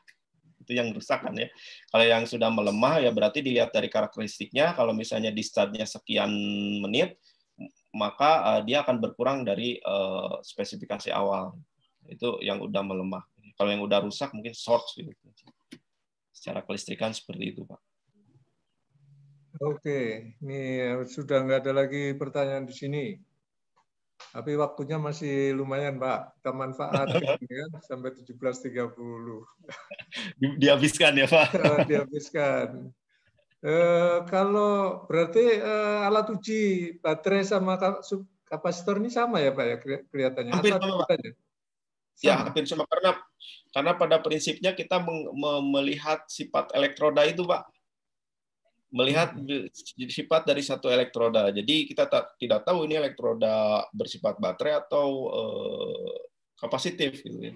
Ternyata ketika kita lihat CV-nya itu dia bersifat misalnya kapasitif gitu, atau dia bersifat baterai. Nah, untuk yang sekarang itu salah satu yang paling gampang itu adalah cyclic voltammetry, di mana itu ada menggunakan 3 probe ya, 3 probe. Probe-nya itu ada probe referensi, ada probe counter electrode, ada probe satu lagi walking electrode. Nah, yang walking electrode ini saya tidak menunjukkannya. Jadi yang walking electrode ini adalah bahan aktif yang kita uji, kita tempatkan, lalu kita masukkan ke dalam larutan. Larutannya itu ya elektrolit, bisa dari polimer, bisa dari larutan ion-ion garam, misalnya Na2SO4 seperti itu, atau ada juga yang pakai H2SO dan lain sebagainya. Jadi ketika dicelupkan 3 probe tersebut, salah satu probe itu ditempatkan material yang akan diuji. Setelah itu diukur arus dan tegangannya. Jadi dilihat kurvanya dalam bentuk pemberian tegangan yang konstan untuk waktu tertentu, terus sampai dia maksimum, dicyclikan, terbentuklah kurva-kurva. Tadi kalau kotak itu dia kapasitor, kalau misalnya ada peak redox, nah di situ bisa disebut dia sebagai baterai. Jadi hampir sama Pak untuk pengujian elektroda. Nah, seperti itu Pak. Baik, ini ada pertanyaan muncul lagi tadi, lanjutan dari Pak Iksan tadi. Pertanyaannya ada banyak nih, 3 nih. Apa dampak jika kelebihan charge? Mungkin satu persatu, Pak. Kalau kelebihan charge, kan kalau baterai ada overcharge. Kan? Ya overcharge ya. Ini super capacitor ada nggak itu overcharge? Overcharge, kalau kita lihat dari kalau charge itu saya referensinya adalah kurva charge discharge ya Pak. Iya betul. Jadi proses charge discharge itu kita memberikan arus konstan, terus kita ukur tegangannya, dan kita ukur waktunya. Nah, kalau misalnya dari si kapasitor tersebut tegangan maksimumnya itu hanya 1 volt, ketika overcharge itu dia jadi break, terputus, hubung singkat seperti itu Pak. Karena di situ yang tadinya elektrolit itu tidak bersifat konduktif, dia menjadi konduktif dan terjadi arus yang besar dan bisa lonjakan arus di situ. Mungkin kalau di kapasitor dia meledak. Berarti ada juga ya, ini kan sama ya, baterai ada overcharge, kapasitor ada overcharge juga. Iya ya, seperti itu Pak. Over discharge ada enggak? Ini kan baterai ada over discharge, di kapasitor ada over discharge lagi enggak? Dikosongin. Betul, kalau baterai ada over discharge. Jadi dia lifetime-nya berkurang ya Pak. Oh iya, makanya termasuk gimana melihat degradasi. Baterai cara melihat degradasi yang ada. Apakah sama juga gitu? Ya, degradasi dari itu juga bisa dilihat ya, over discharge itu ya. Kan misalnya ampere hour-nya turun. Nah, turun. Nah, ini apa cara melihat degradasi baterai seperti itu. Di kapasitor kan mungkin juga mirip gitu.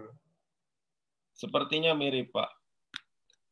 Ya, over discharge memang kami tidak membahas ke arah situ ya dalam setiap paper itu. Ini bagus masukan ini. Jadi untuk lifetime itu memang kita setting bahwa si alatnya itu mencapai maksimum, dia stop, arusnya dibalik polaritasnya jadi discharge, gitu Pak. Jadi ketika discharge, ketika dia mencapai minimum, kita stop arusnya dibalik polaritasnya jadi charge lagi, seperti itu. Jadi kami saya belum paham ke arah sana ya. Ini ya.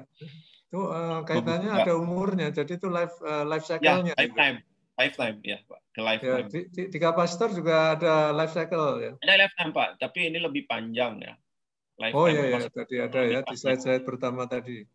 Lebih panjang, dan mungkin juga ini karena ini ya perubahan, karena di kapasitor itu hanya di proses pieces di bagian permukaan, sedangkan di baterai itu bisa terjadi perubahan fasa. perubahan fasa dari material tersebut sehingga material tersebut menjadi rusak gitu. Bisa jadi mungkin di sana kenapa baterai itu lifetime-nya menjadi lebih kecil dari superkapasitor. Ya. Nah, ini berikutnya, apa ada potensi kerusakan jika superkapasitor ini lama tidak dipakai? Atau ada prosedur perawatannya? Ini udah ke device, Pak. Ini udah ke device ya. Jadi kalau lama nggak dipakai, itu akibatnya apa ya? Nah, kalau baterai kan ada ini apa? Dia ada pengosongan juga gitu loh. Kalau tidak dipakai itu ada arus elektron bocor juga gitu. Betul. Nah, kalau kapasitor gimana nih, Pak? Nah, ini mungkin arahnya ke desain ya, Pak. Desain daripada si elektroda tersebut sehingga menjadi sebuah device gitu. Jadi arus bocor itu memang kami tidak pernah membahas itu. Jadi kita hanya membahas performa saja, apakah dia kapasitansinya besar atau tidak. Jadi kalau didiamkan, ada arus bocor dan lain sebagainya, memang itu lebih cenderung ke desain daripada device itu ya. Kemungkinan ada, Pak, kalau memang misalnya dia didesain, disatukan beberapa dengan kontak elektroda dan lain sebagainya pakai pengkabelan, itu pasti ada, Pak. Saya yakin. Kalau di baterai kan ada hubungan seri paralel. Di kapasitor juga ada hubungan seri paralel. Iya. Nah, kalau di baterai itu ada apa persoalan tentang sel balancing. Jadi sel-sel baterai ini juga harus berada di tegangan yang kurang lebih sama. Kalau nggak sama nanti itu dia akan cepat merusak baterai banyak gitu. Nah, di kapasitor atau superkapasitor ini bagaimana ini Pak Indra? Sel balancing. Ya. Jadi kalau ini kan baterai sel balancing, apakah di sini ada kapasitor sel balancing juga gitu? Itu istilah baru, Pak. Kalau baterai jelas ada itu. Ya, bagus itu Pak. Kalau misalnya dia dijadikan power backup, ya seharusnya dia bersifat sama seperti baterai, Pak. Harusnya dia ya, makanya itu kan kalau terjadi ketidaksetimbangan kan terjadi fenomena yang hampir sama mestinya. Iya, betul. Iya. Jadi memang kalau aplikasi itu lebih banyak pertanyaan. Sama riset juga banyak pertanyaan, Pak. Ini sebetulnya Pak, masih banyak yang semuanya terjawab. Ada banyak pertanyaan. Masih banyak yang belum terjawab. Ini ada pertanyaan lagi nih dari Pak Eldiansani. Tadi dijelaskan material gold dan mangan memiliki kapasitas storage yang tinggi. Apakah yang dimaksud gabungan kedua material atau gold yang lebih handal kapasitas simpannya? Oke. Tadi, gimana ya? Boleh saya menampilkan lagi, Pak? Oh ya, silakan. Share screen. Ini mudah-mudahan tadi ketemu jauh di bawah. Tadi ya. Nah, ini. Share. Oke. Sudah tampak, Pak? Sedang proses kalau di tempat saya. Oke.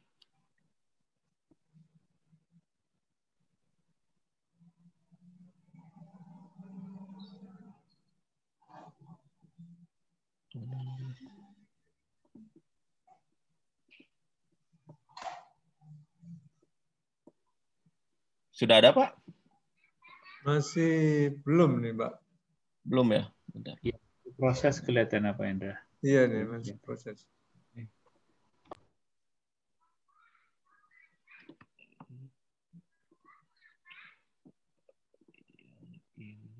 Kok bisa proses terus ya? Apa ada cara gimana supaya lebih cepat? Punten nih Pak. Masih proses ya, sebentar. Ya tadi untuk menjawab pertanyaannya itu rencananya saya mau menampilkan yang kurva CV tadi. Kurva CV webinar kompres ya, kompres. Oke. Nah, udah muncul, Pak. Muncul ya. Oke. Sebentar, Pak. webinar kompres. Yang ini ya. Oke. Nah, ini pada bagian atas. Emas itu di awal-awal ya. Ini belum. Kelebihan.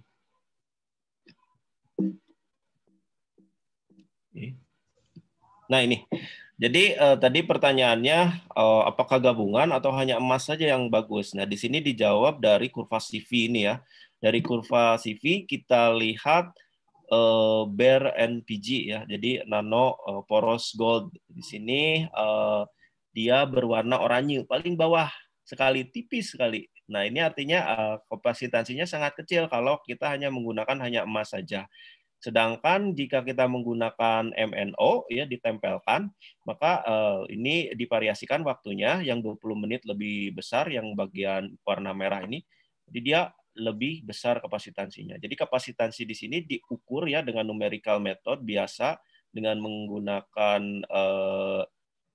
metode integrasi numerik. Di sini kurva ini dihitung.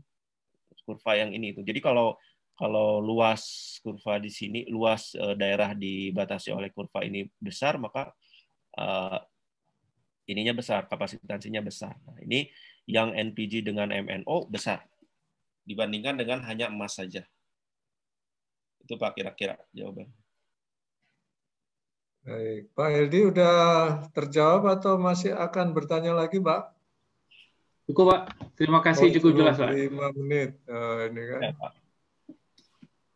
Saya ada pertanyaan lagi nih Pak Indra. Baik Pak. Ya, kalau baterai itu faktor-faktor yang menyebabkan degradasi itu kan misalkan depth of discharge. State of discharge. Ya, terus kemudian arus, profil arusnya ini seperti apa, terus kemudian temperatur. Itu yang dominan ya. Kalau yang superkapasitor ini apa saja ini yang mempengaruhi tadi?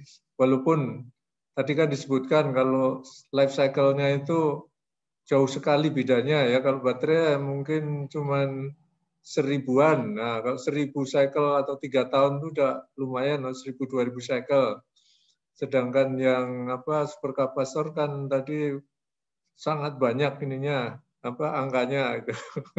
Nah, walaupun demikian kan tetap kita juga perlu melihat faktor-faktor yang menyebabkan degradasinya. Seperti yang tadi saya sebut, kalau baterai kan depth of discharge ini mempengaruhi. Jadi kita mengosongkan baterai itu kan tidak harus sampai 100%. Di kapasitor saya nggak tahu apakah ada juga pedoman pengoperasiannya supaya bisa diatur depth of discharge-nya gitu ya. Atau faktor-faktor yang lain selain itu misalnya temperatur sama dia digunakan di arus gitu ya, istilahnya dia menjadi stres gitu ya, stres faktor dari komponen itu.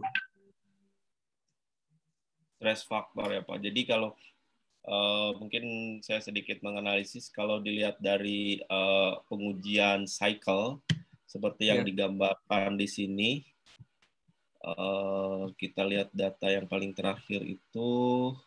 Nah, yang bagian ini Pak, dia dilakukan charge discharge sebanyak 20.000 kali ya, 20.000 kali sehingga dia mengalami penurunan kapasitansi sebesar kurang lebih 8,5% ya. 8,5% untuk 20.000 kali, 20.000 kali. Nah, ini kalau kita lihat, ini kan prosesnya terus-menerus diberikan, lalu dikosongkan, dan dikosongkannya itu bisa sampai 0, Pak, kalau dalam hal pengujian di sini. Dan ini berulang-ulang selama 20.000 kali dipercepat, bukan dipercepat, dalam suatu elektrokimia sel. Nah, kalau dilihat dari data ini, kemungkinan dia bisa dikosongkan sampai benar-benar tegangannya itu 0.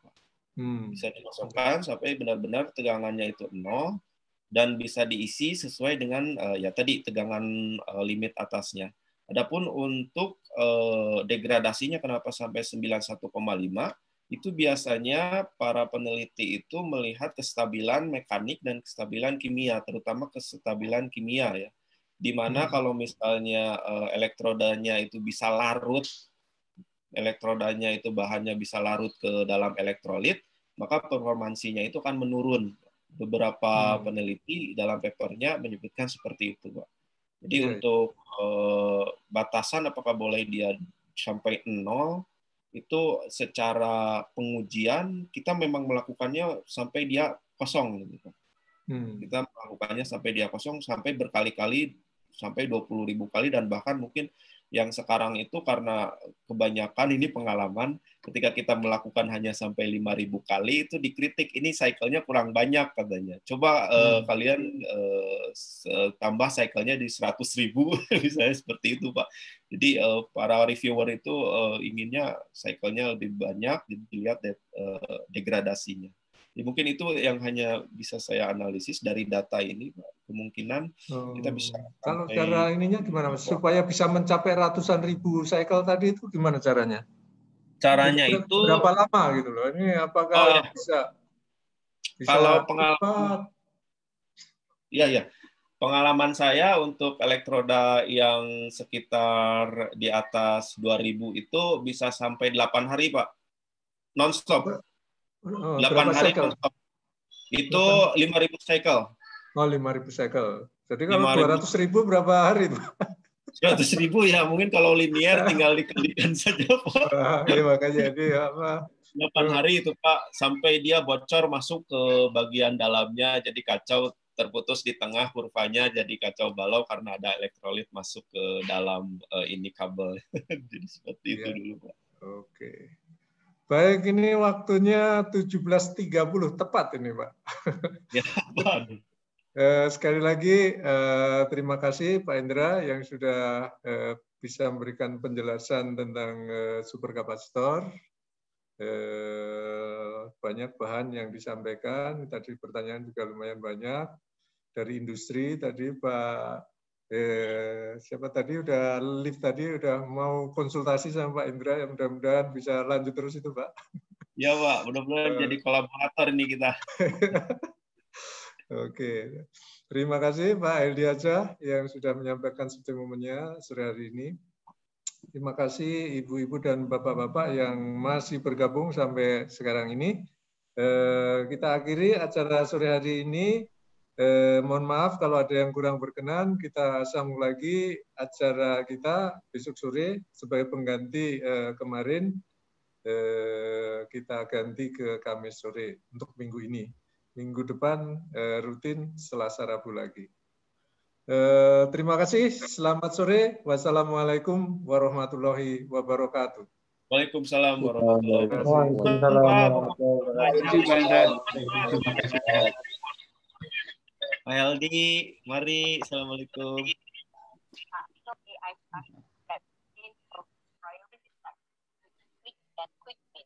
Waalaikumsalam. Terima kasih Pak Liha.